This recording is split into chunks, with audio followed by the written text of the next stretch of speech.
Alrighty, well, a very, very, very happy Thursday, and welcome to the throw-in here on the TNC Sports Talk YouTube channel. Justin here for the next 2 hours of this afternoon on this fine day. I know it's kind of gloomy outside. I woke up, took the kids to school. I didn't want to get out of bed. Let's be honest with that.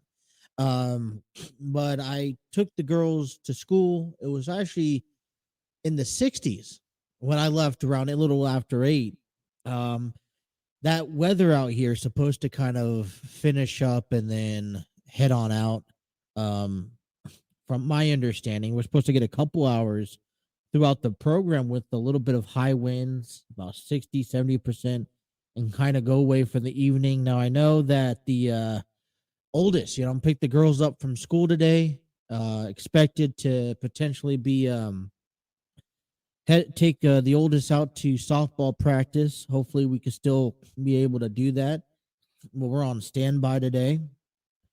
Didn't get a chance to take her to or allowed her to come on over to kind of work. One thing I want to work on my oldest, because this is her first year playing softball.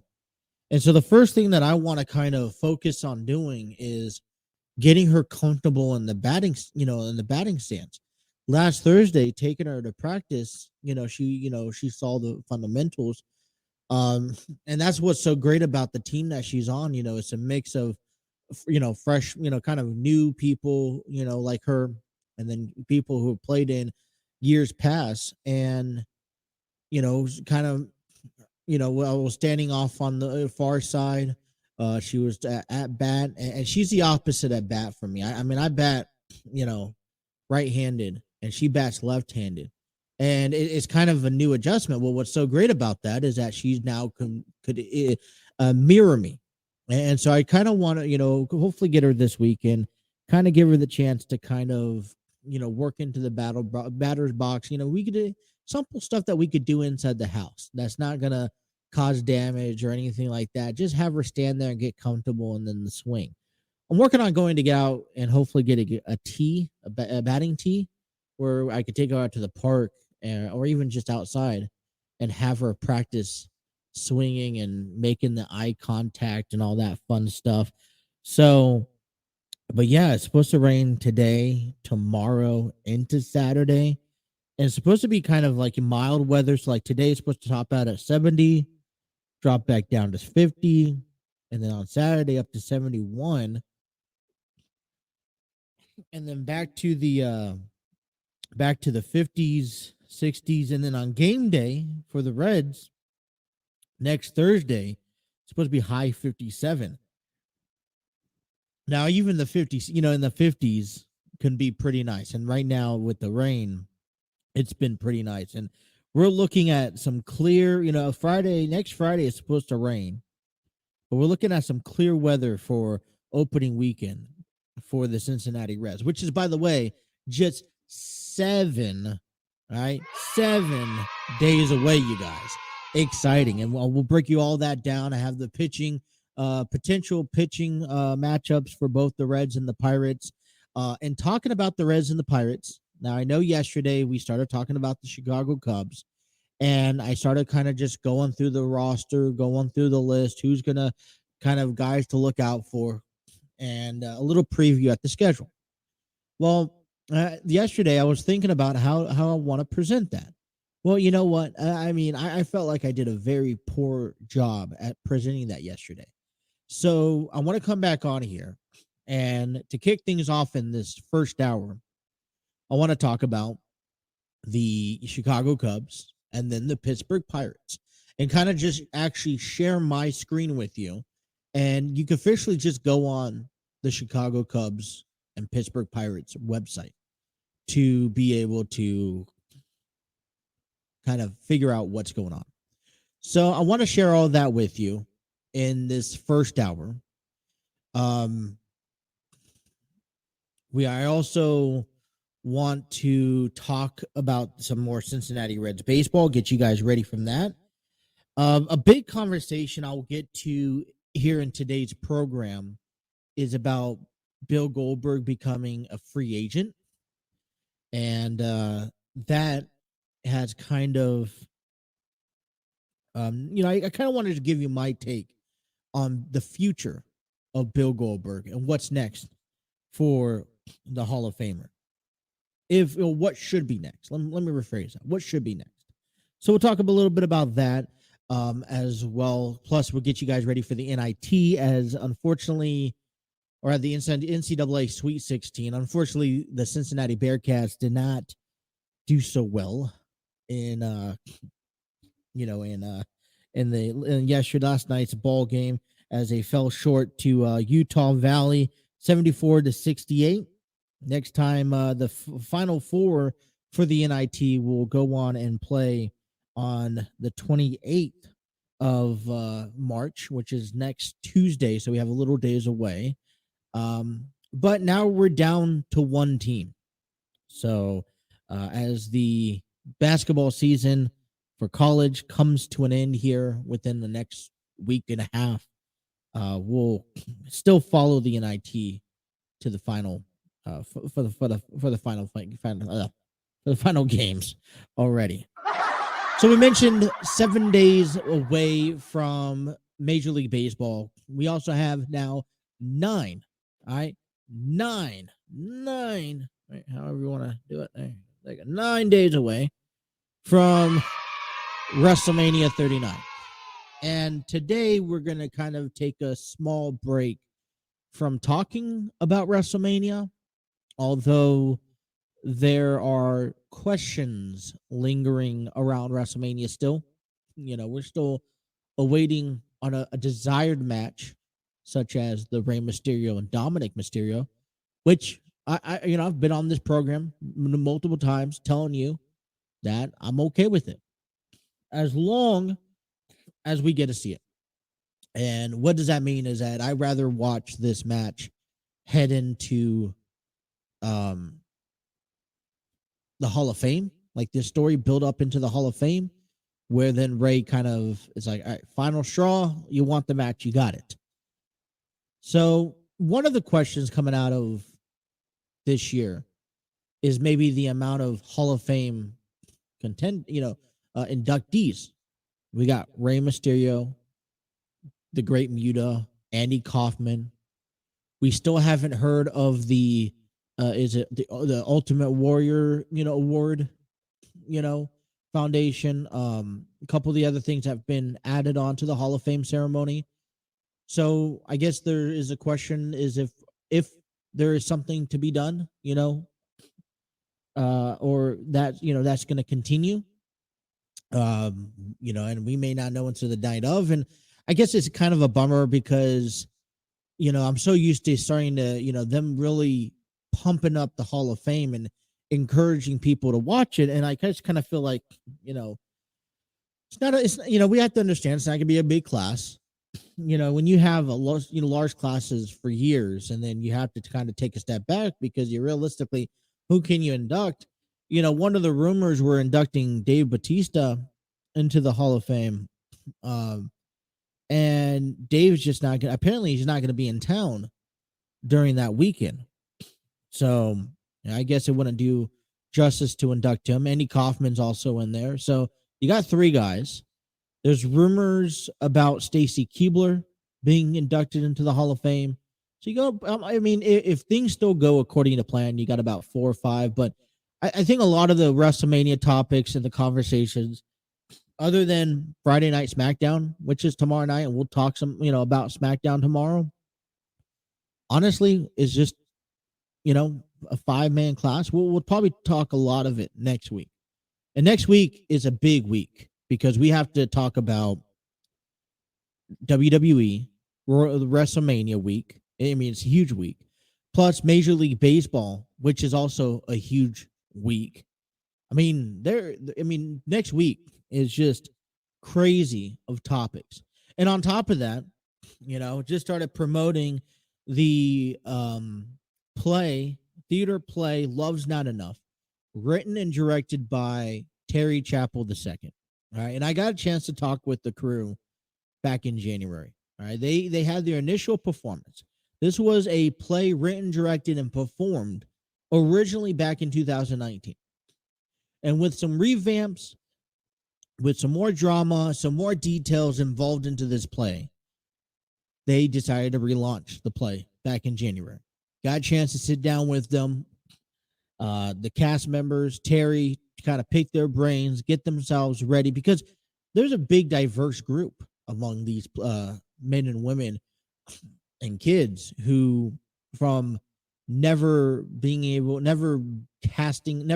a play before, to veterans, or to even people who've only done film and movies. So got a chance to talk to them back in January. They're going to do a encore weekend performance for 2 nights only, Easter weekend, April 7th at 7 p.m. and April 8th at 3 p.m. And tickets are still available at the Community Arts Center in Fairfield, Ohio. And I got a chance to sit down with one of the cast members last night in a recording that I will air on this show after post-production. And we got a chance to sit down with one of the cast members, and she was amazing. They're all amazing. And, she talked about how, she showed up one day and people were waiting outside before they even opened. And they have a really good turnout, and they're hoping to have a better turnaround, these next 2 days.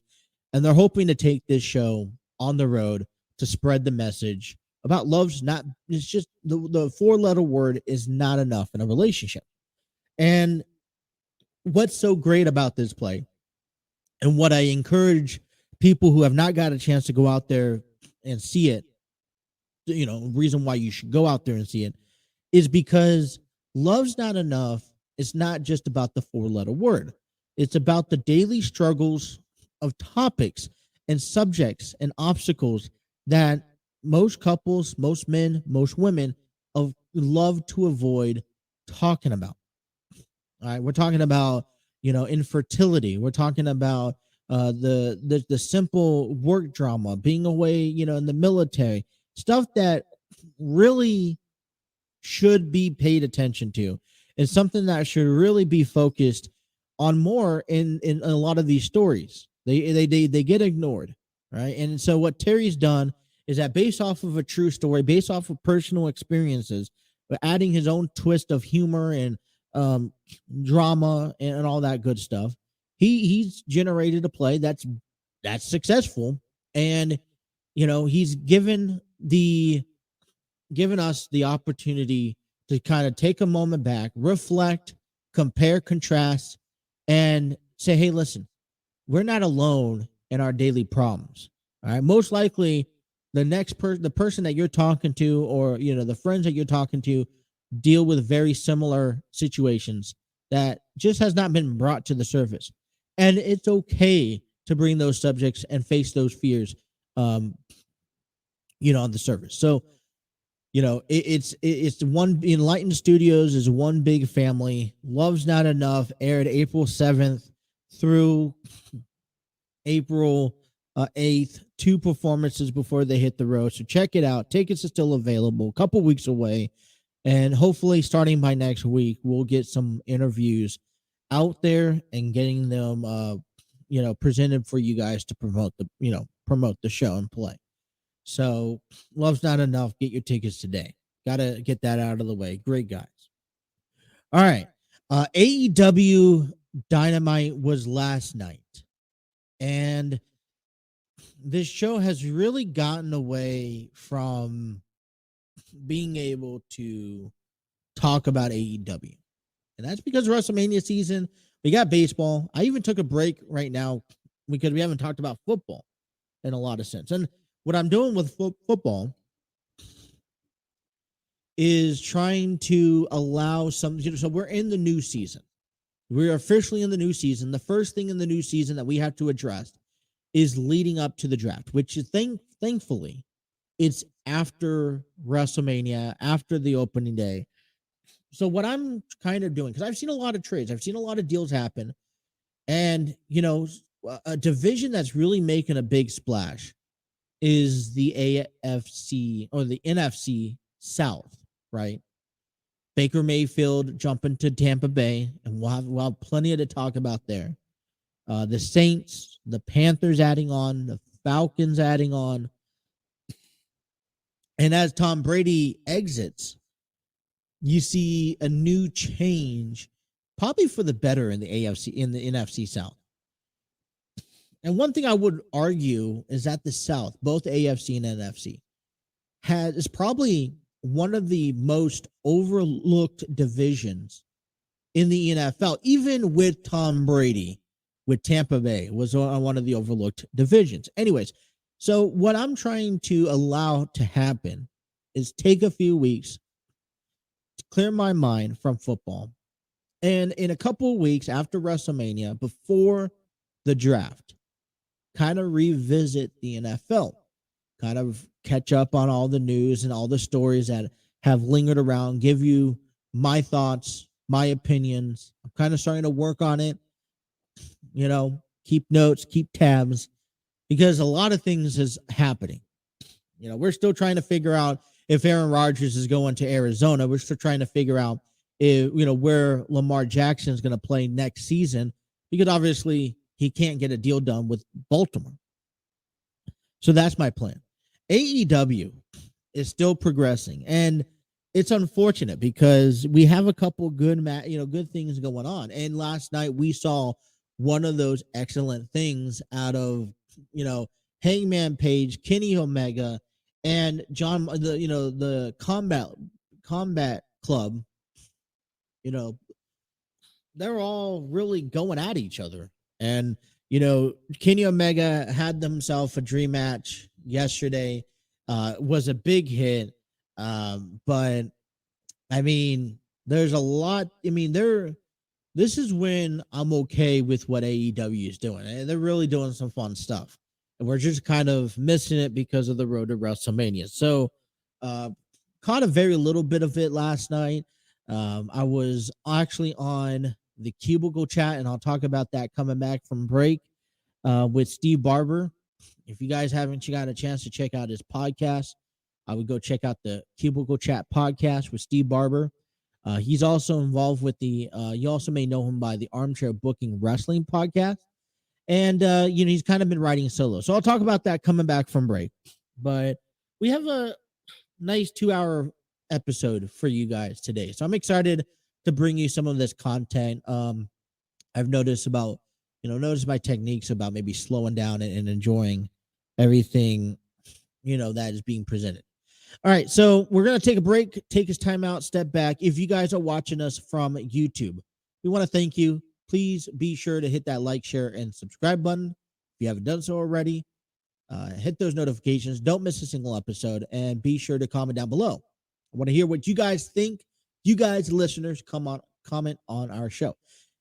If you guys are listening to us or watching us on Facebook or Twitter, we thank you. Invite you, hit that like button, share it with your friend. Invite you to come over to YouTube and get in part in the chat and the comments. If you guys are all downloading us and listening to us on the road, at work, on audio platforms, we thank you. And, without you guys, none of this is possible.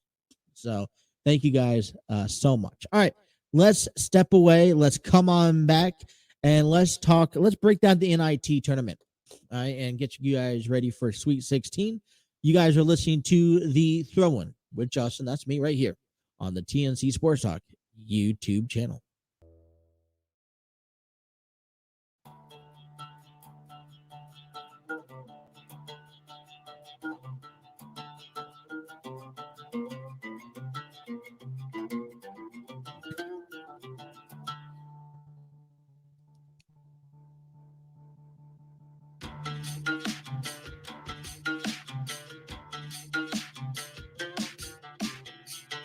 Alrighty. Hey, it's 12:23 here on the program on a Thursday, March 23rd, 2023. Let's get our heads right here on the program today. Wherever you guys are watching or listening to us, thank you. And we want to give a big shout out to StreamYard Studios, the proud home of the TNC Sports Talk YouTube channel. All guests on our show is given to you by StreamYard Studios. You know, StreamYard Studios is where you could create podcasts, videos, host virtual business meetings, and even conduct interviews. All right, it's one place for all. Allows a lot of great things.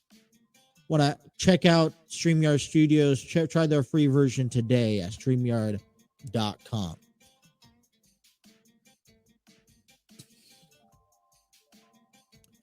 So last night, I've been busy. So I'm working on a couple different projects here. And last night, I've ran into... So Terry came up to me and said, hey, listen, we loved coming on the show, talking with you. And we also loved being what we were able to do. Now, we would like to come back and share our after experiences, as well as sharing our new thoughts, right? About our upcoming play. And I'm like, no problem.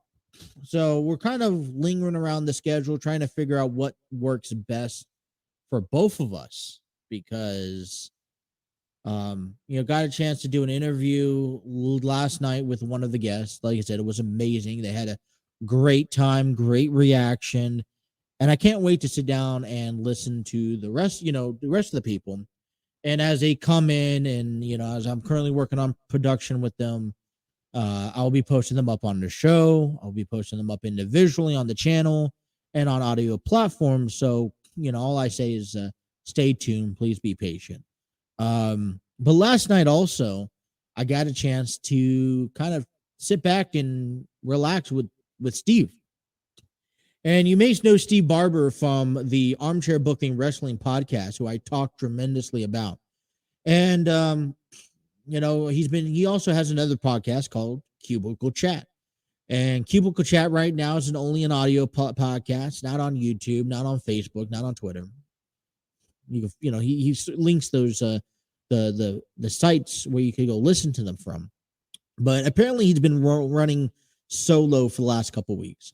And so I reached out to him last week. I was like, listen, I'm out of injury. I'm out because of injury. Unfortunately, it looks like I'm going to have to go into surgery in a couple, when, I don't know. I'll keep you guys informed. So I told Steve, I was like, listen, while I'm out, while my schedule's kind of open, if you need someone to kind of help you tag along, because I know the struggle. I do it every day. I do it 2 hours every day. The struggle of sitting in front of the camera, talking basically to myself, trying to talk to you guys. And, honestly, I understand the struggle. It could be overwhelming. There's good days, that I put on the program. There's bad days.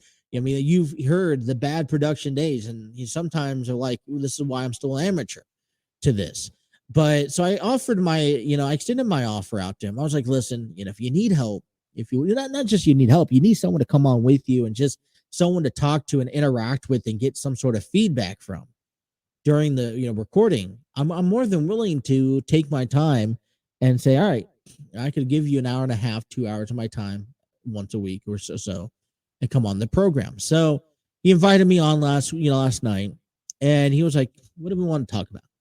And I was just like, I was starting to think of ideas, and I'm like, what we've never really talked a whole lot about Steve, understanding Steve. And he has a decorative background in the industry of, he has a decorative background, spent 20 years in the Air Force. And, last night we chatted it up. I was intrigued in learning his journey from 1993 to 2013, did a full 20 years, station, had deployed out to Afghanistan's, and you have to listen to the podcast because he covered a lot of grounds, the good and the bad. Kind of talked to him a little bit about the differences between the military back in the 1990s to people joining the military today. What's considered as a veteran, non-veteran, what he liked the most about it, what he didn't like the most about it. And he shared some stories, some enlightened stories that you could only find on the Cubicle Chat podcast, that you could Google right now and find out. It was a great time. And when I was talking to him prior to the show, and we mentioned this a few times, and there's deep stories that he may or may not get into down the road. But this, we opened it up, covered the bases last night, opened it up for deeper conversations. And it was just great getting to understand and know that, the life, what the struggles, the ups and downs that he's had to go through, or that he's been through, the things that he's seen to make you come back and appreciate. I mean, there's also times where, he was telling me about, that he was stationed out in Japan. I'm like, I wish I could go to Japan. I don't have the ticket just to go to Japan. A lot of these, so it was just a fun conversation with Steve last night. And that Cubicle Chat podcast is up and available wherever you guys listen to your podcast at. Go download, subscribe now, and check about all the episodes. I liked it. Hopefully I get a chance to do it again. Definitely opened, told him, maybe not a permanent thing, but a temporary thing until he finds, other stuff. But, fun time. So that's kind of what my plans were last night.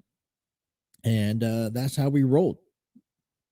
So the NIT tournament round, the Elite Eight, the quote unquote Elite Eight for the NIT wrapped up last night. Okay. We got a chance to see UAB and Vanderbilt. Now, I turned this game on, and it was on. So this is how my setup is. I'm in the corner of my living room, and beyond the camera, all right, on the other side of this screen is my television, to the living room. And I like to put on a program. I have nothing on now, but I like to either put on a show, Sports Center. I like to put on maybe The Undisputed or The Herd, stuff like that on the TV, or if not, a sporting event. So I could be like, look over. I know when the World Baseball Classics were going on, I had the games on TV. Well, I had Vanderbilt on last night during Cubicle Chat and the interviews I was doing, just kind of like, okay, so I could tune in and see what the, scores are throughout the game. And I was looking forward to watching Cincinnati, but, didn't find it on the channel. We kind of went until later in the night. I was like, you know what, forget about it. But Vanderbilt dropped to UAB 67-59. And then Cincinnati, fell short, just could never pick it up.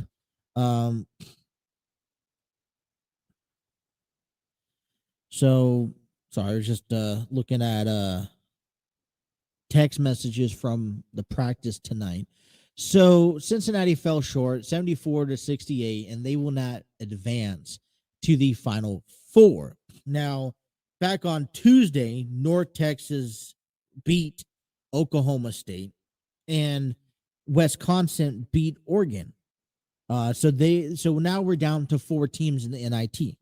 Now they're going to take the weekend off, and they're going to go to March 28th, and at 7 p.m., North Texas will be facing Wisconsin. And then at 9:30, Utah Valley will take on UAB, and then we'll head into the final championship game on Thursday, March 30th, which I'm sorry, but because Cincinnati's no longer involved, I'm going to stick to the Cincinnati Reds and let them play out. We'll still cover it on Friday, coming back to you who won. But the match is set on the road. We're on the final home game of the road here for the tournament. So, if you're asking me today, and I'll go ahead and give you my thoughts, maybe they'll change over time. But I got North Texas you know what? Give me Wisconsin and Utah Valley in the NIT finals. That's what I'm going to have. I'm going to have Wisconsin and Utah Valley. And also notice Utah Valley is the only team that's not ranked. So NIT is kind of closing down. NCAA Sweet 16 tournament begins today, concludes tomorrow. We got 4 games on the books today, starting off with Michigan State and Kansas State at 6:30. Picks just right on in. I'm choosing Kansas State to go back to the Elite Eight, beating Michigan State, although this will be a close game, I believe. At 7:15, we will have Arkansas taking on UConn. I will be choosing Arkansas to advance tonight. 9 p.m. FAU taking on Tennessee. I'm choosing Tennessee. And then at 9:45, the game that I think a lot of people should be watching, and it'll probably be the game, in my opinion, this will be the game of the Sweet 16. That's Gonzaga and UCLA. UCLA is finding their ground. They've been performing very well, but whoever wants to choose the underdogs in Gonzaga, which is kind of hard to believe. Gonzaga's underdogs? No way.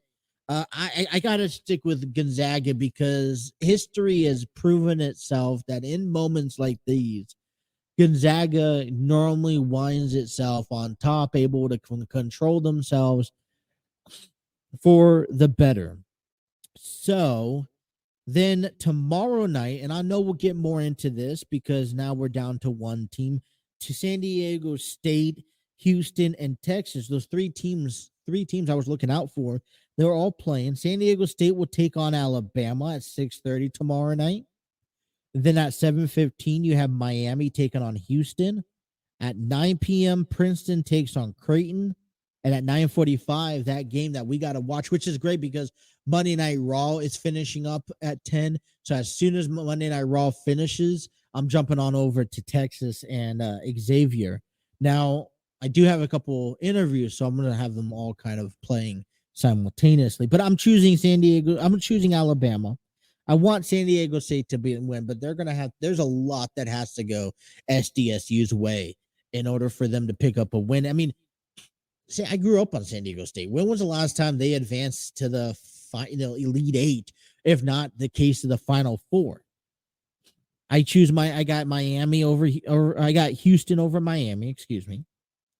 I also got Creighton over Princeton, to believe it or not. And I'm going to stick with the Musketeers. They've been fighting pretty hard. Now they're going to be taking on the Longhorns, and I know that's going to be a tough challenge, but I'm excited. I'm excited for the Sweet 16, especially night number 2. I think I'm pretty confident. Majority with my picks. Princeton and Creighton, I'm a little off.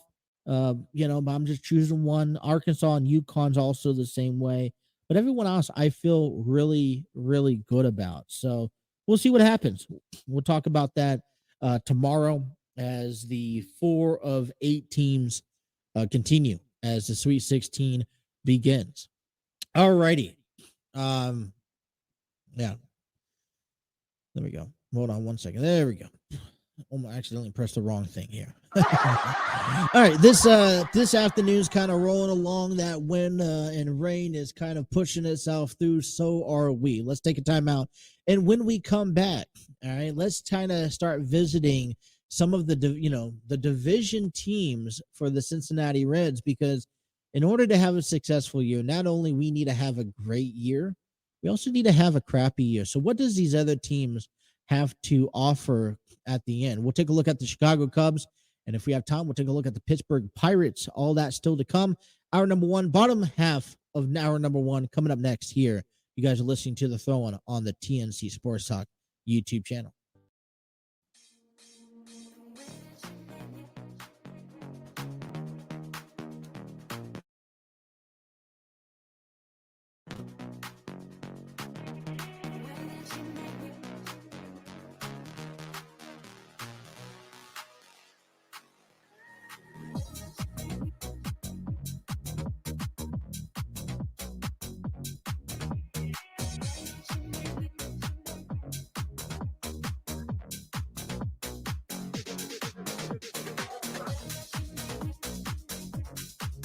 Alrighty, welcome back here on the program 1242, bottom half of hour number one here wrapping up. And baseball 7 days away, excitement in the air, rain or shine.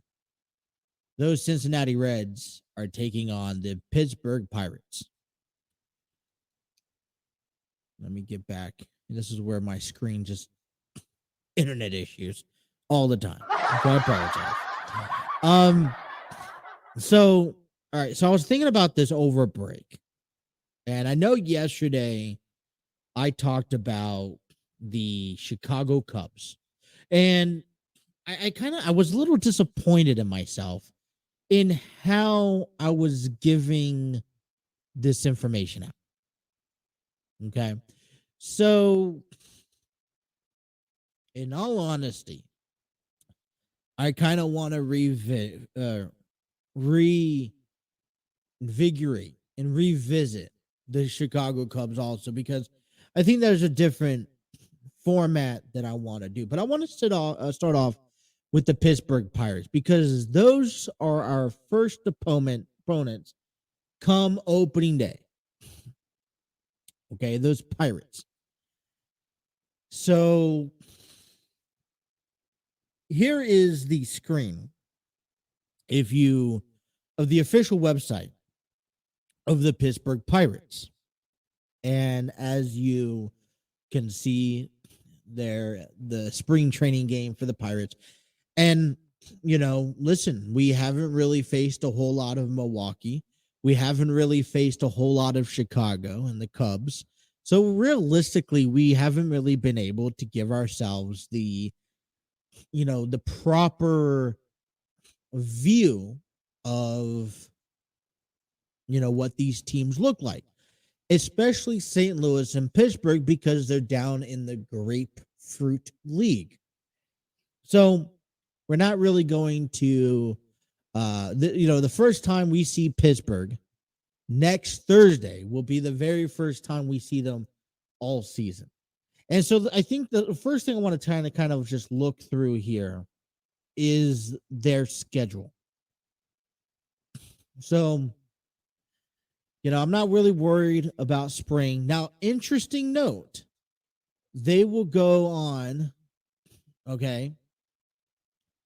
They will go on to continue their spring until the 28th. And I believe that on Tuesday after the game against the Twins, they'll have two games against the Twins. And this is going to be interesting. Let me figure it out. Let me click on that. Let me see where the game is at. Is it in Pittsburgh?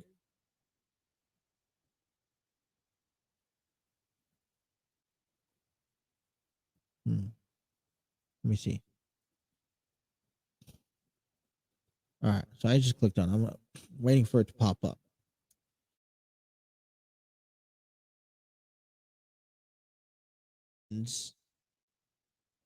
On Sunday against the Guardians, their season, and this is going to be, this is at their spring training facility. All right. So as our spring training ends on the 26th, their spring training ends on the 28th. And then they head on the road to Cincinnati. Now, from Cincinnati, in a 3-game series, they'll play the Reds on Thursday. They'll have Friday off, and, the whole day off in between is in case of the weather. Then they'll face the Reds on Saturday and Sunday. We'll talk a lot about them. Then they head on a road trip to Boston before coming home to Chicago and to face the White Sox. So this is the month of April's schedule. And they'll kick off the first 12 games of the season against the American League. And at least 6 of the 12 games will be against top-notch expected high-quality teams, Houston and Boston. Now, I would love to say that Cincinnati is one of those teams, but I beg to differ. Pittsburgh's schedule doesn't really look easy to kick off, to kick off the season, as in they have a 4-game series against the St. Louis Cardinals, 3 games against Colorado, and then back home before they finally get to see the Cincinnati Reds in a 4-game series, and then the Los Angeles Dodgers right after that. But so far in April, they are already out to kind of a sketch, like a weird, an offsetting start. Now, that all obviously means, all right, who does the Pirates have? How confident do you feel, though, about them going into battle? So let's get to interesting roster-wise. All right, let's get to the starting line. Let's see what the starting lineup has to offer. So they don't really have nothing left. All right, so these are past lineups from March 21st, 20th. This is the warm-up one. So today, as they get underway, this is the Pirates lineup. They got Brian Reynolds, Andrew McCutchen, Carlos Santana. You see Austin Hedges in that lineup as well. And, some of these names are very, very familiar. So let me kind of get through the depth chart. The depth chart, I think, is going to give us the best idea of who we're going to see. It shows us who's on that 40-man roster as what the Pirates have to offer in 2023. Now, we were already informed that Mitch Keller, the right-handed pitcher, will go ahead and get the opening day nod for opening day against the Cincinnati Reds March 30th. So we'll talk more about that as that time comes. But you look at the rotation that the Pirates have, okay? And you got Vince Velasquez, you got Rich Hill, you got JT Burbaker. And, these, I guess it all depends what type of season these guys have. But, they're not going to go down easy. And one of our, challenges that we're going to have to address come opening day is that in order to have a successful season, we're going to have to be able to handle teams like the Pirates who have sold off. And I don't want to sit here in August and September competing to avoid to stay out of last place. Last year was a little frustrating ending the season because as the last weeks came up, we were kind of competing with the Pirates of trying not to, be in last place. And I didn't want that. I didn't like that.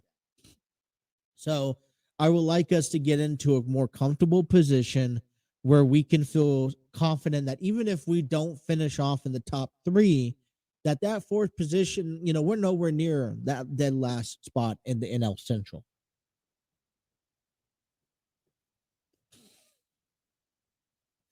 Taking a look at the bullpen for the Pirates, it looks like David Bednar will be the closer, at least to begin the season. Yuri De Los Santos, Colin Herdeman, Dewan Underwood Jr., Jarlin Garcia, Jose Hernandez. I think they have a typical average bullpen. Nothing, I think, jumps out to you in their bullpen.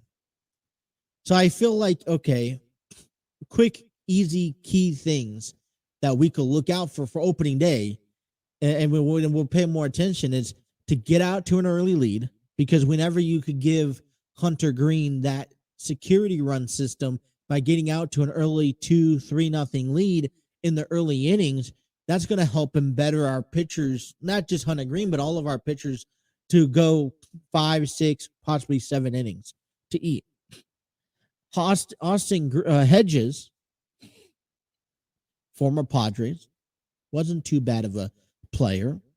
The batting average was down, but I think he provides a lot of confidence with the catching behind the plate. He also builds personal relationships among the pitchers. So I think Austin Hedges fits pretty well in the Pirates organization, working with a lot of these guys.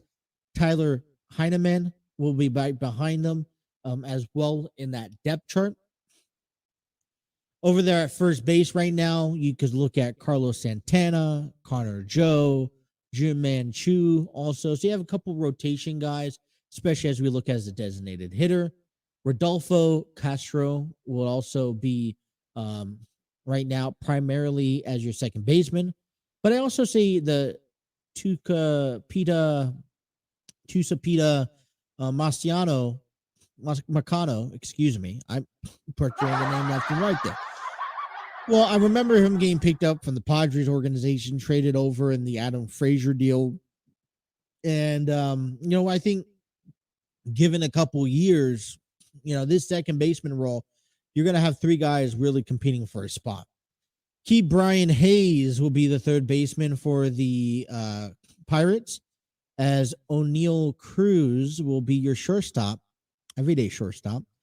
Like I said, as we look into the outfield, Connor Joe takes that left field spot. We see the return of Andrew McCutchen, Jack Sawinski, as well out there in left. Brian Reynolds out there in center field.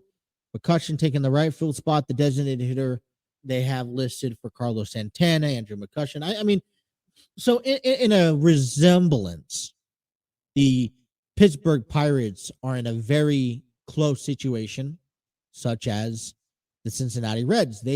So let's look at what really scares, drags my attention here. All right, we go back to the top. The bullpen doesn't bother me. Maybe David Bednar kind of draws my attention, but Vince Velasquez, okay, as a starting rotation. Rich Hill, if he remains healthy. If I head on over to the 40-man roster, I was hearing a name the other day, and I want to see if I can still see him on the 40-man roster because he also plays a dangerous role, and I don't. Maybe it was just a name that, I was hypothetically thinking of. But honestly, you're seeing a lot of young guys work and trying to build for themselves. And when we look into that, we have Mitch Keller going to get that opening nod. Your veterans is TJ Burbaker, which I don't know too much about. Rich Hill is your oldest guy in the rotation. He would have to stay healthy, but he provides a left-handed pitching rotation every couple of days to kind of mix things up. But see, this is where it doesn't really get too interesting because other than a guy like, I know Mitch Keller is working pretty hard, and I know Vince Velasquez and what he's capable of. And if he's going to have a good season, then we could see something dangerous out of him. But there's really nothing maybe too promising out of Pittsburgh. And I don't want to underrate the Pirates and what they're capable of doing. But then, yet again, we're kind of going through a similar situation. Austin Hedges, I feel confident about him throughout the season. Like I said, I think the big Q is healthiness. You can't, just like Tyler Stevenson for us. This is why we're transitioning Tyler Stevenson into a first baseman, because we want him to be we want him to get at bats. We need him on that field or playing offense. Carlos Santana is a key guy, so it would be unique. It will be interesting to see how the Pirates adjust to that designated hitter spot with Santana. Other than that, Key Bryant Hayes, yes. Brian Reynolds, yes. These are also guys I may be also considering, all right, how long are they going to stay on the main roster? Could we potentially see, we don't even see Tyler Swaggerty on this main roster yet. So I know the rumors have been around for years about Brian Reynolds, and Pittsburgh has done the same thing that the Reds have done. They've kind of emptied their talent squad, and if the money's right, if the players are right, do the Pirates go ahead this year and surprisingly get deal out Brian Reynolds to someone better? And I hate to kind of put the peep on this, but I will love to see the Reds go after a guy like Brian Reynolds, because we're still open in center field. Nick Senzel, he came back, and we'll talk about at the top of the hour. He came back yesterday, and he's not going to be ready for opening day. and he's still questionable for how he's going to perform this year. We don't have a clear center fielder, and Brian Reynolds would make a good outfielder for us. Last but not least, but the last person that really draws my attention has to be Andrew McCutchen. I don't know what the goal is. I don't know where he's planning on standing, but Andrew McCutchen is a player. When he is healthy, he can be dangerous. And right now, he's probably considered on the top 5 offensive players on this squad for the Pirates. So, when you see this success, don't be surprised to see Andrew McCutchen kind of being thrown out there quite often. He may have a comeback year, if with the Pirates. So come opening day, I know we'll talk heavily about the Pirates getting ready for the opening day series, but that is kind of more of an overall look. That's kind of how I want to intrigue the future look for the remainder of the divisions tomorrow, because I do want to revisit the Chicago Cubs. I want to go ahead and revisit the Cubs tomorrow and do the same thing we did today. So, all right, hour number 1 is complete. We're going to step aside, and when we come on back, hour number 2, we could take a look around the Cincinnati sports world. Cincinnati Bearcats and Xavier Musketeers baseball teams played each other. Cincinnati Reds beat the Padres 4-1. We'll talk about that and their upcoming game against the Seattle Mariners. Plus, a lot more. Bill Goldberg is now a free agent. What does the future lie for the Hall of Famer? All that still to come. Hour number 2. Don't go nowhere. The TNC Sports Talk, the throw-in on the TNC Sports Talk YouTube channel continues next.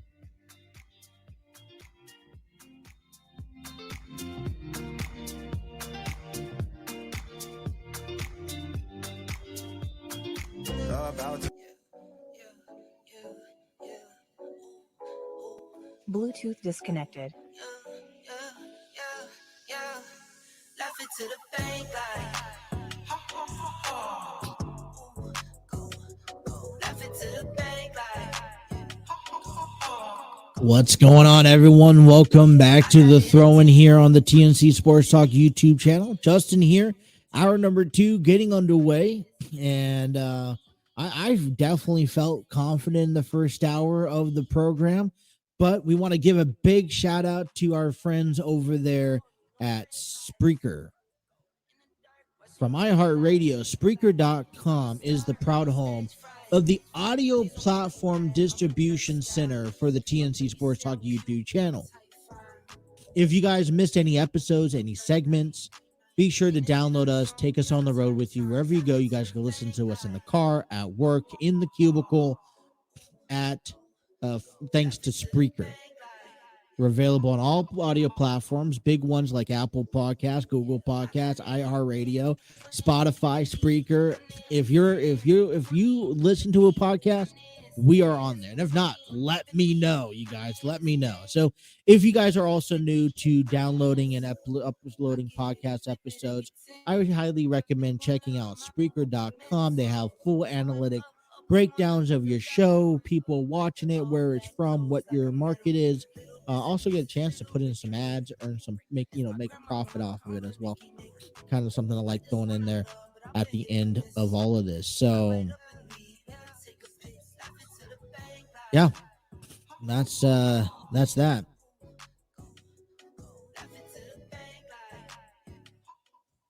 All right, like I mentioned here early in hour number 1, want to kind of give a quick shout out to Steve Barber over there that does, you may know him from Armchair Booking Wrestling Podcast, but he's doing the show with Dwayne Davis, and I know they're kind of iffy. I don't know what their plans are for the night. Hopefully they do an episode later on this week, and both of their schedules are really booked between work and whatnot.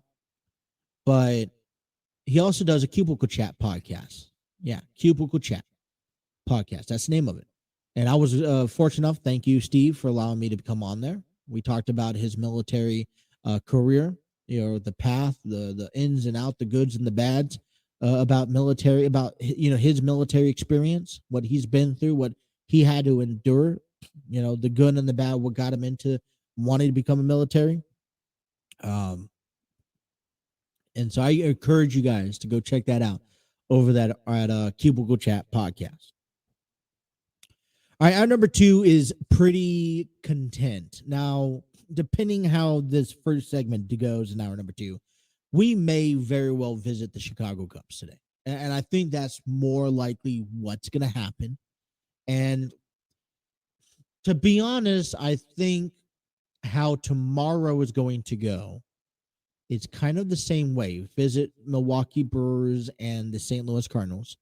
And then Monday we'll kind of transition because there's going to be a lot of wrestling to talk about as we are only 9 days away from WrestleMania. But we are officially also 7 days away from Major League Baseball's opening day. That means we are 7 days away from the Pittsburgh Pirates and the Cincinnati Reds. We are 7 days away, and I'm going to call it now, the Cincinnati Reds winning their first baseball game. We're also 7 days away from seeing Hunter Green. And we're also 7 days away from seeing all 30 teams perform and play. And all this talk and the hype getting ready for the 2023 season officially begins. I know, I just annoyed the hell out of you guys. Before we get too deep into the Cincinnati Reds, want to go ahead and take a trip around everything else going on in Cincinnati. We have the Cincinnati Cyclones as they began a 3-game series out there against the Utah Grizzlies. Played one last night. They'll play one on Friday, tomorrow night at 9:10. And then they will conclude the 3-game series on Sunday at 5:10. Okay, all out there on the road. Now, we already know the Cyclones have won their division. That's kind of absurd, isn't it?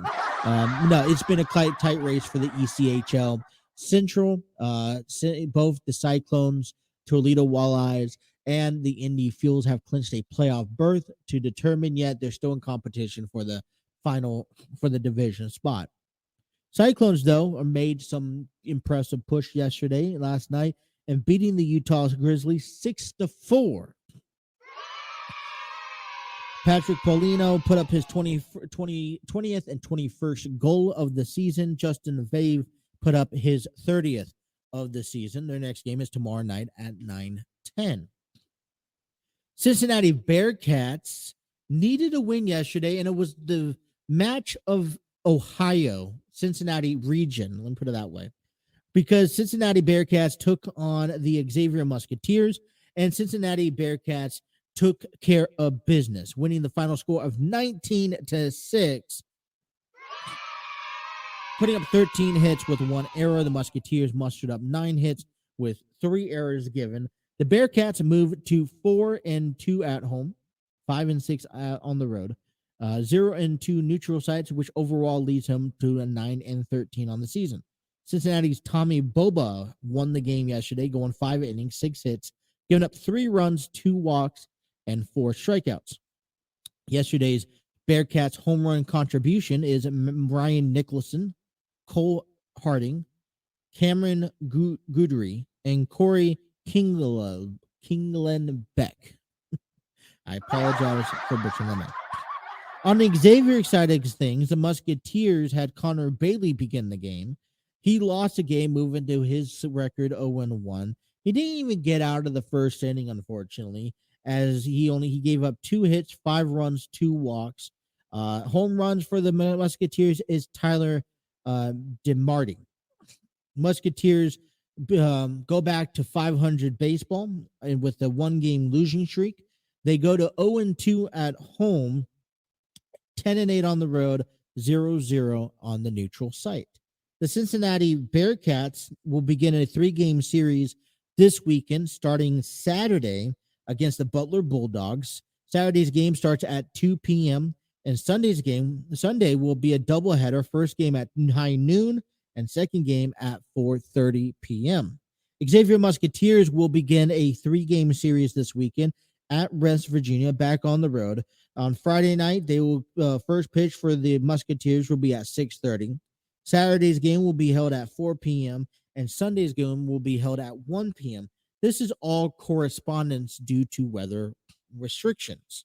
So, I was excited about that baseball game, but in all honesty, it was a little disappointed in the overall outcome. Now let's get down to the Cincinnati Reds. All right. I feel I feel confident. I feel motivated. Right. And it's the little things. I mean, I know this is spring training, you guys, but I feel when you could have some good streaks, have some good outings, you see some promises coming down the path of the future for the Reds, it makes you want to support and try to, be that fan that the Reds need you to be. And we talked about this earlier this week, right? If I wish, and this would be a perfect world, but I wish that the fan base for the World Baseball Classic transitioned into the regular season. And I'd be like, how much do these players need, or how much would they benefit from the fan base and the crowds that was given at the World Baseball Classic if on opening day? We have a lot of things to be thankful for. The Reds, though, they went on to beat the San Diego Padres. Final score 4-1. Graham Ashcraft picked up a win, going 6 innings, giving up 1 hit and 10 strikeouts. Now, from my understanding, and I don't know the schedule, and things change all the time. I'm pretty sure this is almost Graham Ashcraft's last chance. Now, we know, what do we know, right? We know that he's pitching Sunday, almost next Sunday against the Pirates, game 3 of the 3-game series. So I know that Graham Ashcraft may possibly be pitching Sunday against the Guardians. Don't quote me, but listen, these are the outings that we're expecting for these Reds to have, right? We're expecting a lot coming from Hunter Green, Nick Lodolo, and Graham Ashcraft, and those are the 3 key guys.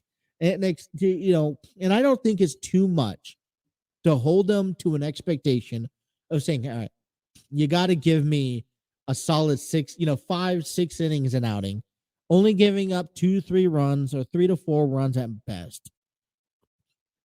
And giving our bullpen and our offense an opportunity to win the game when, later on in the innings. And one key element that I'm just going to go out here, and I'll get into detail on another episode about this, is one of the key elements that the Reds are going to need to win to win games is going back to fundamental baseball. Just, you don't have to hit the long ball. You don't have to clear the bases. I mean, last year we saw the Padres and we saw the Phillies, all right, 2 teams who I think took, baseball's world by surprise, being the 2 teams in the National League Conference Championship Series. And how did they get there? Playing fundamental baseball. And I think one key element for the Reds' success this season is playing fundamental baseball, making pitches. You're good. If you're a pitcher, you need to understand that you're not going to be able to shut out every play, every game. You would be nice to have great outings, but you're not only going to, 5 or 6 innings is fundamental baseball. Locating a pitch, not trying to throw 120 miles an hour are fundamental baseball.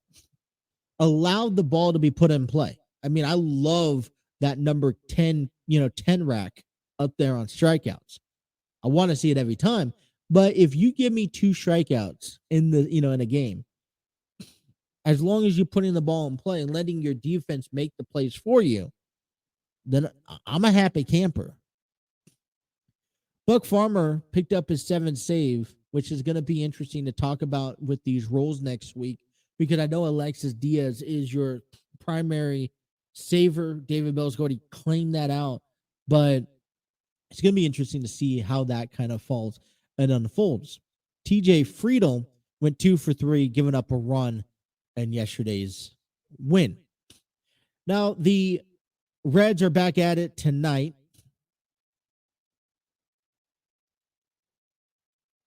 There we go. Popping it up there. They have another nighttime game, which I think is kind of nice to see nighttime games. You got to get acclimated to seeing the game under the lights, you know. Seattle Mariners come into the game 12-10. They will have Chris Flexen, who's 2-0 on spring training, 2.08 ERA, taking on the 13-11 Redlegs. Brandon Williamson, who's still trying to compete for one of the 4th or 5th spots in that rotation, comes into tonight's game, 1-1 with a 6.55 ERA. We played at Goodyear Ballpark in Goodyear, Arizona. First pitch is at 9:05. So, I mean, this is where we're at. I mean, it's exciting. I think it's an exciting time to play baseball. It's an exciting time. You got 5 games left today, tomorrow, Saturday, and Sunday. I think, and I'll have to let me pull up the calendar here.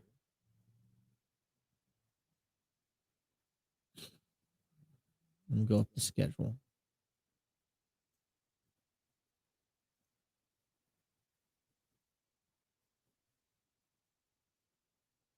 You know, it's also nice seeing, while everything loads, we got a chance to see Nick Senzel back in that lineup yesterday for the first time this spring training.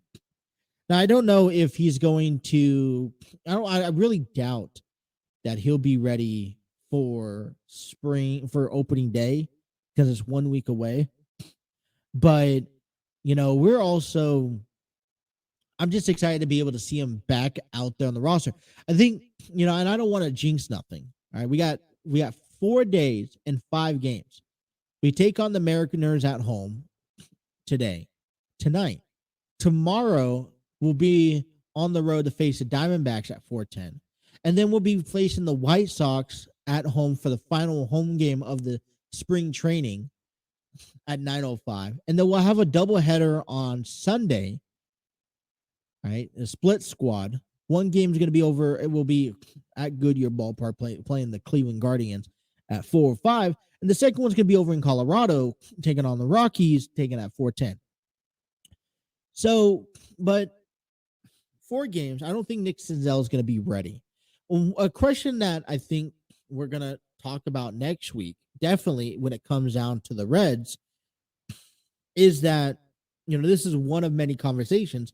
Is that, you know, listen, we have, you know, we've been shown, or we've been privileged to see a tremendous amount of young, up-and-coming, talented stars, guys like, and I just have the names here, Levi Stroud, Noel Marte, Ellie Dela Cruz, Michael Ciani, let's not forget about Christian Encarnacion Strand and all that good stuff. And, you know, as we see the 26-man roster come to a float next week, we're not going to see a lot of those guys make that stride up to the major leagues quite yet. So I guess, so one of the questions and the conversations we're going to have next week is, are the Reds pushing to the new talent and the younger talent?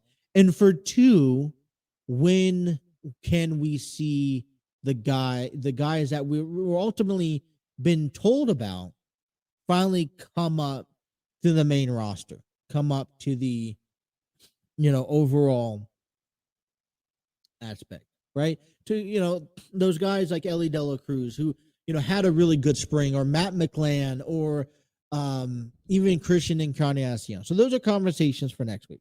All right, let's cut to a break. I want to talk a little bit more about Reds, because as the final week is here, we have to get ready for the final cuts, which means there are more players on the chopping block that we could potentially see. I got 3 players here that are in danger to losing their 40-man roster positions, and we'll tell you about that when we come back. Thank you guys for tuning into the Throw-In here on the TNC Sports Talk YouTube channel.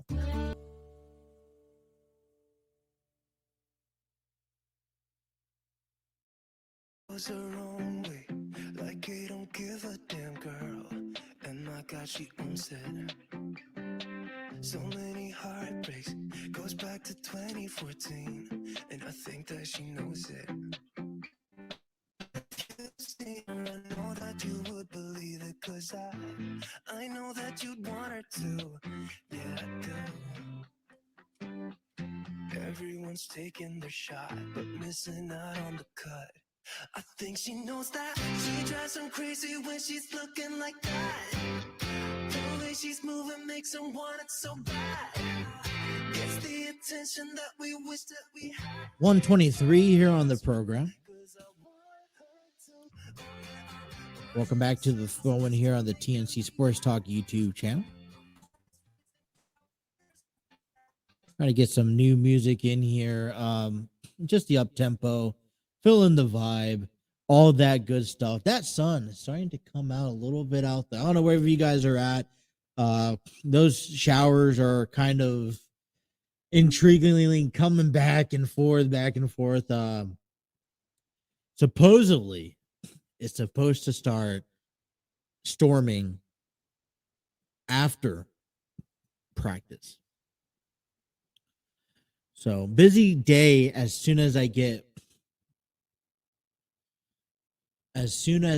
this get off the program at 2. Going to be able to get the program up, get ready back for tomorrow as we wrap up the week, talk about SmackDown, talk about all the weekend stuff heading into it. You know, today, reiterating, 7 days, you guys, before opening day.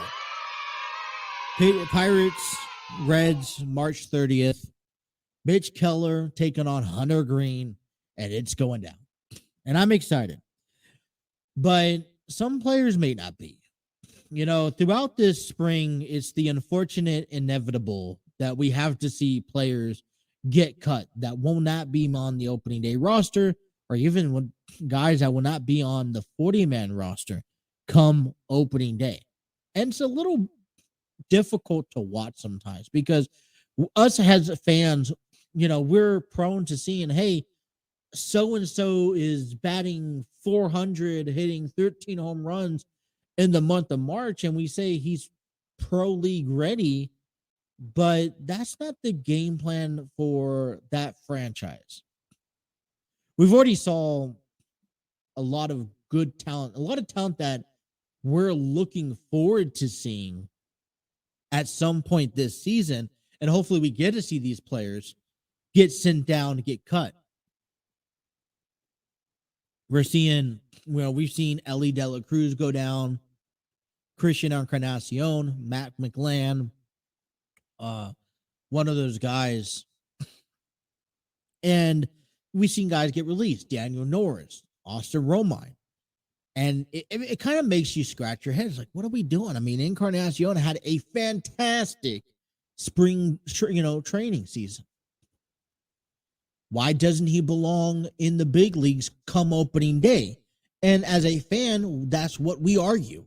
But we have to remember that there is a game plan for the Reds. And it's starting, and even if you had a remarkable spring training, doesn't mean that you're going to come up to the big leagues next Thursday and hit 3 times your weight. Because now this is a day-to-day basis job. And there's also, I've said this earlier this spring, every game, players, you don't just go out there to play the game. There's, especially for pitchers, you're out there to work on technique, velocity, control, strength, stamina, and maybe as a pitcher, you're out there trying to, all right, my goal today is to throw 25 fastballs over the plate. My goal is today to slow down that changeup or to control where that slider goes to, which can help honestly benefit the batter, right?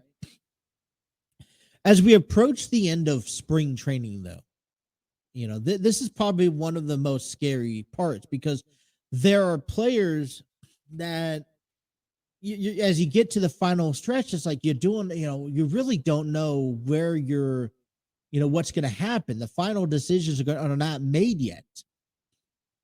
And there are actually some players this year for the Reds on the chopping block. And so we got to talk about those players.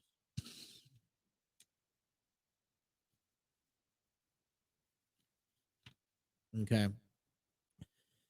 3 players are endangered of losing their 40-man roster spot. And I want to go over those 3 players. And as a matter of fact, before I do that, and I apologize, but we're confirming that, hey, let's go. Nope, no. They just gave me an ad. Give me an ad. Close it. I want to go with that. Let's go. We're going. I guess we're going. I don't know if I clicked it twice. I could have clicked it twice. All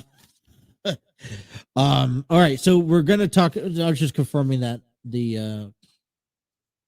my child's going to softball practice tonight. So 3 players. Let me kind of break those down. Those 3 players coming your way. We're going to start off with Bennett Sousa, who's currently battling with Alex Young for a spot in the rotation. And the question out of Bennett Sousa is not more so him, why he's losing a spot or potentially losing a spot, is that David, the Reds released Daniel Norris.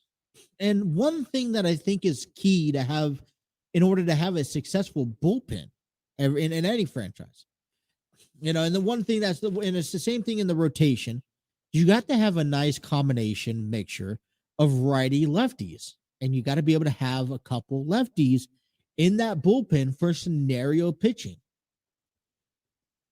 Same thing in the rotation. And David Bell, I was reading the article. David Bell's looking for a pair, looking to pair somebody with Revere San Martin as they released Daniel Norris. And right now, Alex Young maybe be the favored, and someone else is going to have to go. So coming in at number 1 is Bennett Sousa. And I think one of the challenging positions being cut from a team couple days before opening day is that you don't know if another team is looking out for you or whatever the case may be, which is a bit frustrating in this sense. Coming up next is Joel Kuno. There's going to be players on the sideline like TJ Antone, Justin Dunn. Looks like they're going to be out there in AAA, at least to begin. They're going to be off the market. They're going to be off the radar because they're injured. They're on the IL. And then there's guys that's trying to find spots. I mean, we just saw Nick Senzel as your center fielder who just started practice or spring training games last week. Okay. And I guess there's other guys along the list, Tony Santillan, Luke Weaver, Lucas Sims, that are all still on the spot. And whenever you add guys to the roster, you got to take away guys from the roster as well. I mean, it's only fair enough, right?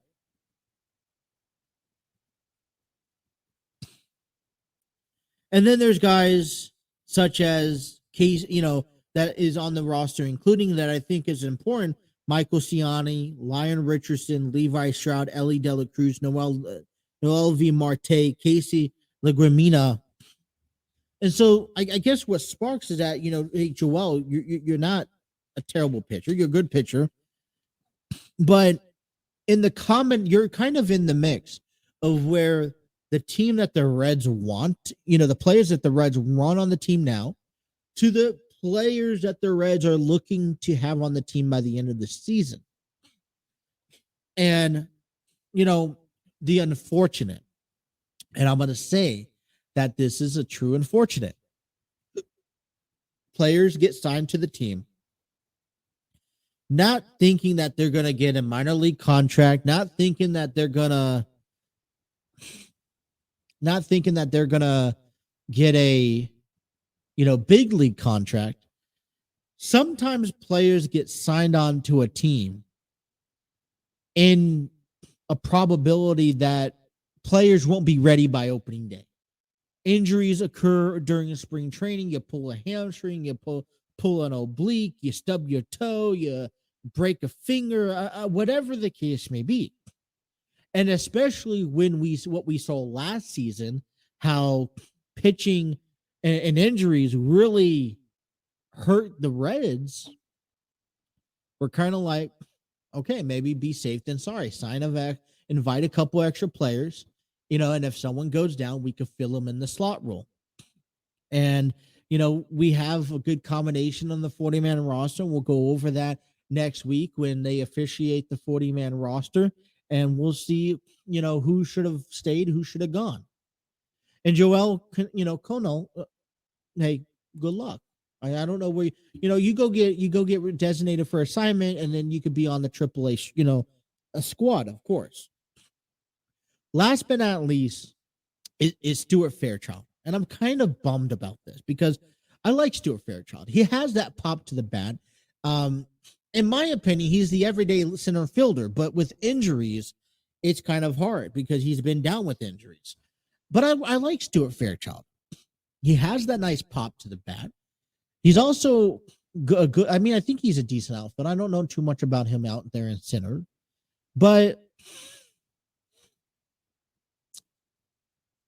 he's also, a good base. He also is very aggressive at the base running. So, Stuart Fairchild may be in position. He was designated for assignment twice last season.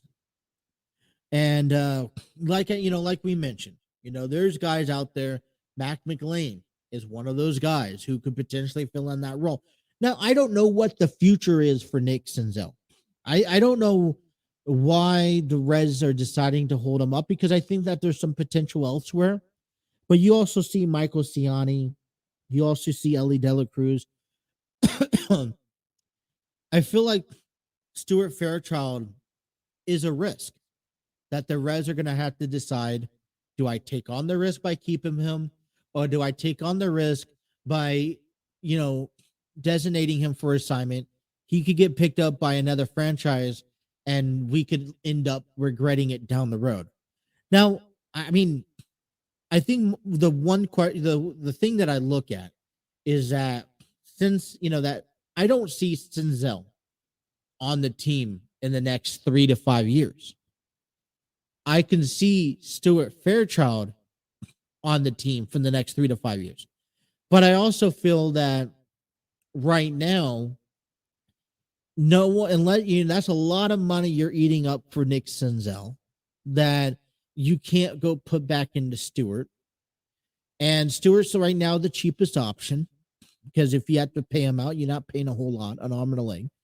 And I don't, honestly, you don't know what type of outfielders you're going to get down the road, So I wouldn't be surprised if these 3 players somehow get designated for assignment or released from the franchise, removing them from the 40-man roster by the end of this weekend. Another 4th guy that's kind of worthy enough to mention is also Nick Solak. And it's frustrating because I like these guys. I really do. I mean, these are great. These are good athletes. These are good, talented ball players. And, if they end up getting a release, I hope they go sign to a team that could put them in a, better confident position. You know, Stuart, I think the biggest one that would hurt the most is Stuart Fairchild. To see Stuart leave the team, I think, will be doing an injustice to the problematical future for the Cincinnati Reds. Because, I mean, especially now since the new MLB rule changes as larger bases, you know, the pickoff attempts, and all of that has gone a wayside. You know, this is definitely the time where we can see Stuart Fairchild live up to that expectation. And you know, we hope to see that down the road, somewhere in the future, maybe.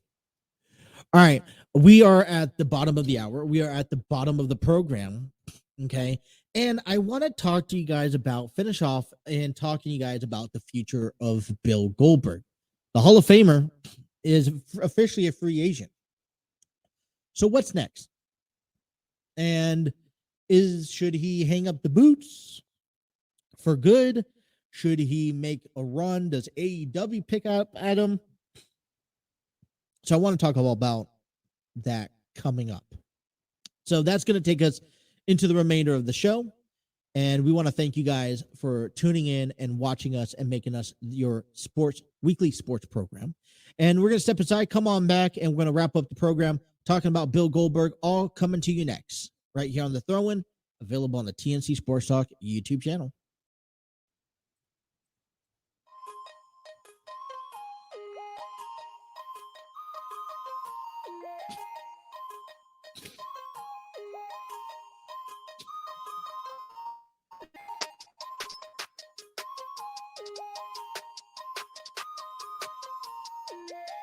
Alrighty, bottom of the hour here of the Throw-In on this Thursday. And we want to give a big shout out and thank you to our guys over there at Epidemic Sound, providing the music during the program, where you could discover your world-class artists, composers, and bands, find the perfect soundtrack, and give your social media accounts the music they deserve. Epidemic Sound is a royalty-free music link. For more information, check out epidemicsound.com.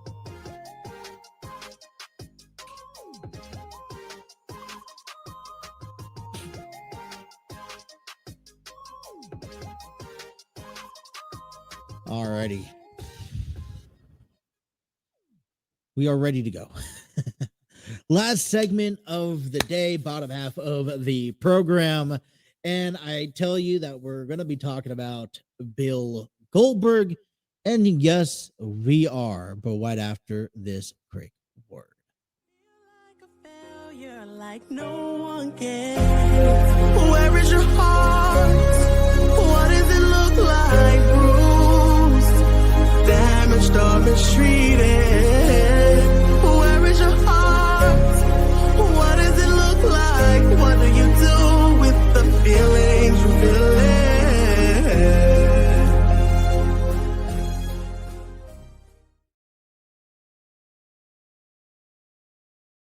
Want to go ahead and once again and advertise Love's Not Enough is back at it again. A encore weekend performance, Easter weekend.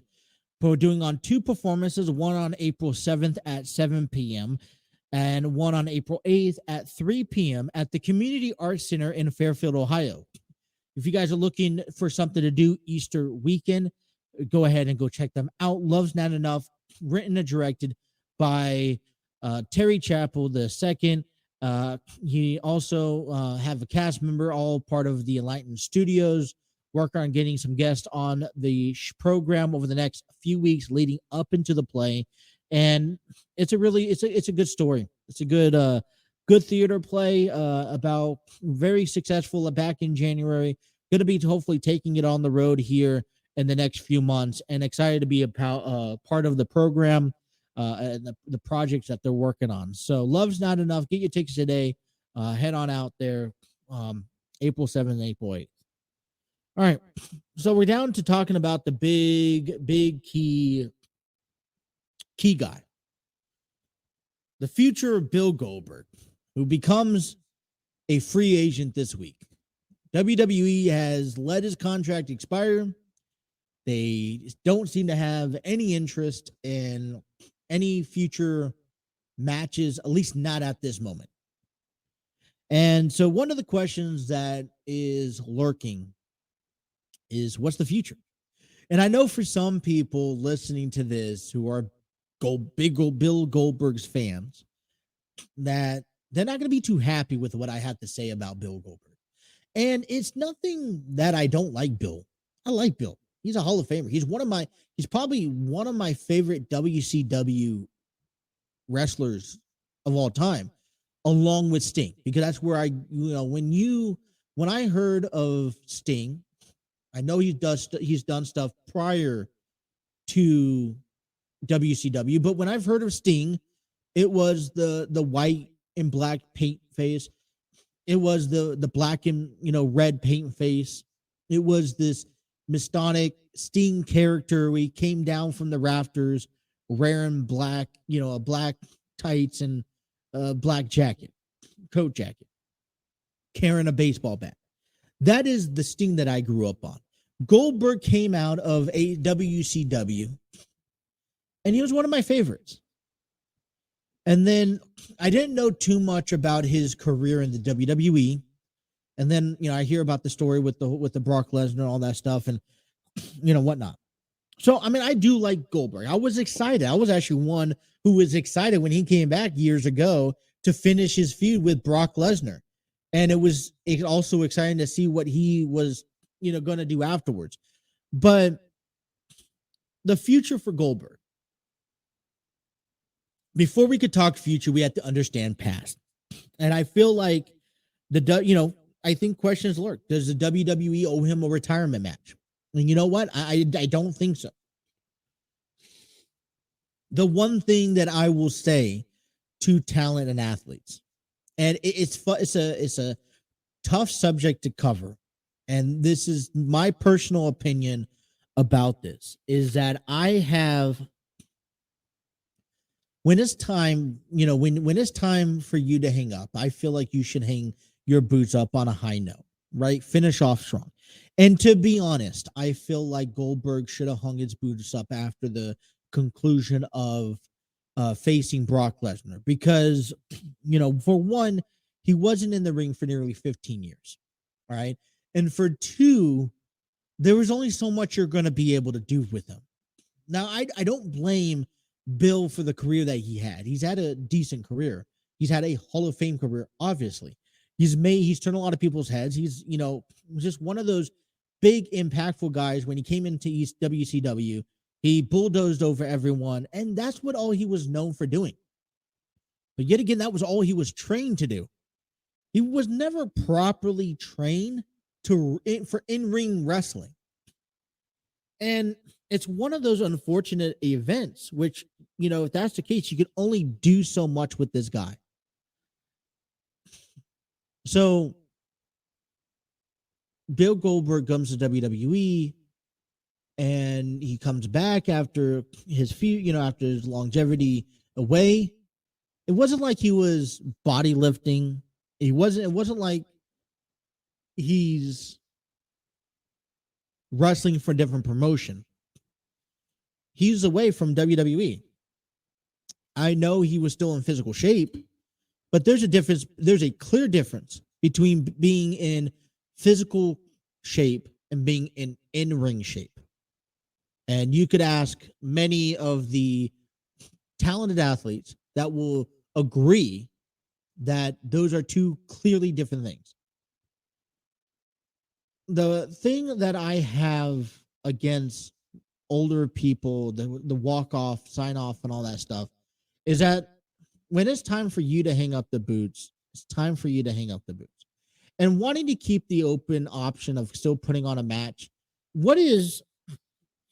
first of all, I think let's address this. Why does the WWE need to hold on to Bill Goldberg?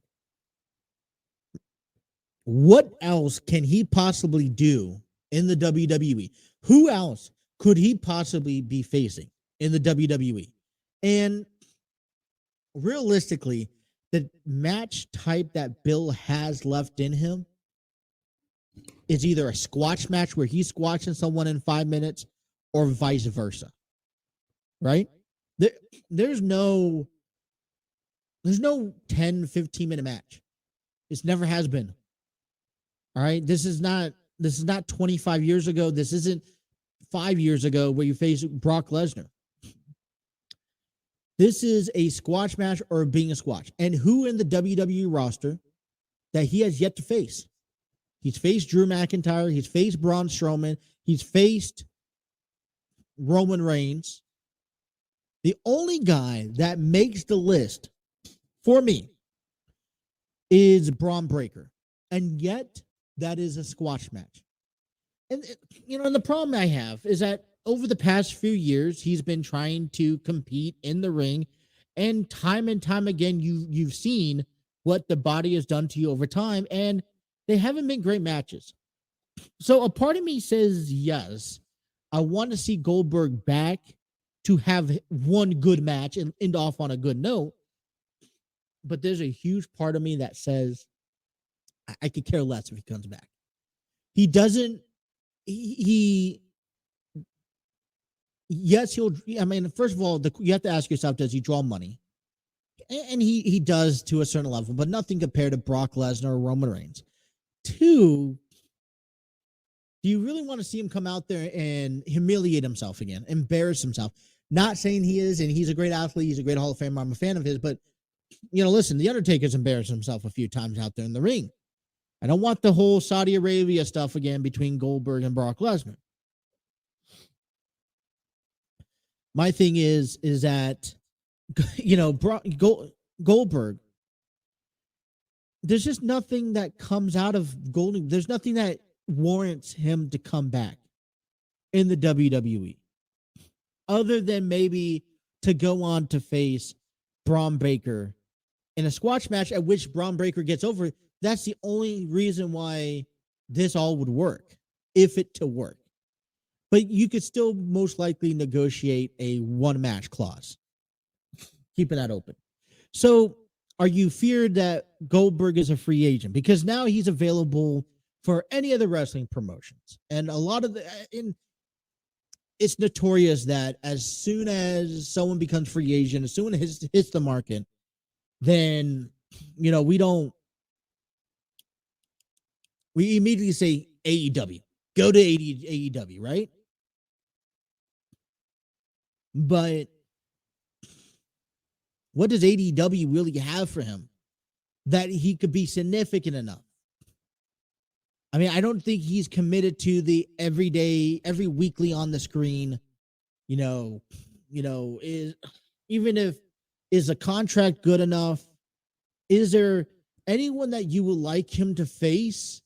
Because at this moment, you would only be, yes, I think there's a few guys that would benefit from putting it on their list saying, hey, I beat Bill Goldberg. But I think at this time, moving forward, there should be an asterisk behind it because, all right, let's take a look. Wardlow, Powerhouse Hobbs. That's it, to be honest, in my eyes. I mean, maybe you guys could tell me something else that he is capable of saying, all right, he should be given a AEW contract. One of the reasons why Goldberg would also extend it out this long, was for reasons such as this, where Vince McMahon didn't want Goldberg or guys like Brock Lesnar to ever have to go, worry about going to AEW, because that would be a huge money killer if you saw one of your top guys go to AEW, such as Goldberg or Brock Lesnar, right? So, Triple H doesn't put him into a wrestling match this WrestleMania. Oh, boo-hoo. He's probably better off not with one. I will ask the question here because we are a week from WrestleMania. We are up in the air. Hasn't been advertised for a couple weeks because we don't really know the status of the situation. But it seems to me that there is a good possibility that Bobby Lashley and Bray Wyatt will not have a match at WrestleMania, which means, and I can't recollect, let me know down in the comments if Bobby Lashley has ever faced Goldberg before. And if I could see something happening, I can see I could see one of two things. If we don't see Bray Wyatt at WrestleMania, I could see Goldberg coming back to face Bobby Lashley, because it would be unjustified to not to see Bobby Lashley on the main, at WrestleMania in a match. So I could either see a squash match that Bobby Lashley has against Goldberg, or there have been conversations about potentially bringing up NXT superstars, and one of the guys gets tied along to it is Braun Breaker. Could we see Braun Breaker, drop the title on Saturday, show up on Sunday at WrestleMania and be like, all right, I'm your opponent.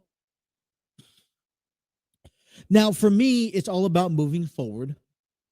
And I would like to see Braun Breaker and Bobby Lashley, if that's the case. And my rumors are hypothetical, so don't put me on quotes with that. But it is an option. So the future of Goldberg is unrealistic. We really don't know. And if you're asking me and you're asking my opinion as a fan, I could care less to see Goldberg in the ring again. There's very limited of guys that he can actually go toe-to-toe with. And my concern is that every time he steps away from the ring, it takes him that much longer to get in ring shape to get back into the ring. And like you said, you don't go into many matches. You're in partial matches, 5-minute matches at most. So realistically, and it's also about giving back. So right now you look at guys that are in the 20s, 30s, look at three guys I think make my list that could be potential matches for Goldberg that really do make sense down the road. Braun Breaker, Wardlow, and Powerhouse Hobbs. But I don't know if those three opponents, they would all benefit from Goldberg, but Goldberg would also have to probably put the risk of, hey, I want to finish off strong. And a lot of times if you finish off strong, you want to finish off on the right end of the stick. So overall, the status of Goldberg as the future of professional wrestling, you haven't seen it yet, and you most likely just ain't gonna see it now. It's unfortunate, but it's one of those deals that you just don't want to risk, and I wouldn't risk it. It's too much of a liability. And I apologize to fans. I know Trey, the former co-host of the program, is diehard fans of Goldberg, and he's had a great career. But it's just like I don't want to see, The Undertaker anymore. I definitely don't want to see Shawn Michaels back at it again. I'm not saying that they're incapable of going back at it again. I just don't want to see them back at it again, because I also want to be able to remember these athletes for what they've done, in their career. The one thing you have a habit of doing is referring back to the recent matches. I don't feel for my kids. The Undertaker was the most dangerous person, badass in the WWE. Well, it's hard to say when he's, it's kind of the last couple matches haven't been the greatest. So I don't know. Hopefully that answers some questions for Goldberg. Well, that ends our program. Want to say thank you to you guys, the listeners, once again for listening and making this your weekly sports talk show. We'll be back again tomorrow to wrap up the week. I'm Justin. This is The Throw-In. You can find us on Facebook, YouTube, Twitter, TikTok. You can also download and listen to us on audio platforms, Apple Podcasts, Google Podcasts, you name it. Until tomorrow, you guys take care. Have a wonderful day, and enjoy the rest of your Thursday. We'll see you guys tomorrow.